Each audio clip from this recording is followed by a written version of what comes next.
Okey, jadi menu makan malam abang ni sangat simple. Kita ada ikan kong yang bakar.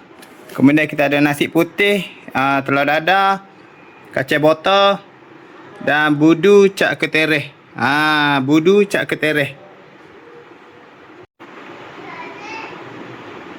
Okey, jadi kita keperuhlah dia punya asal lima.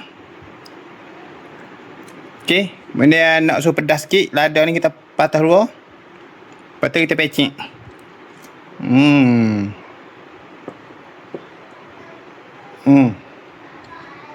Pecik biar sampai dia lembek.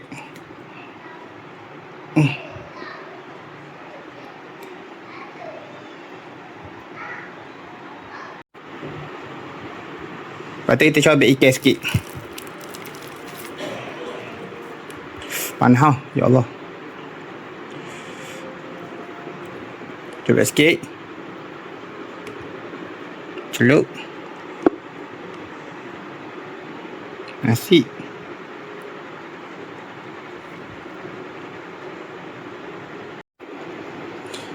Bismillahirrahmanirrahim.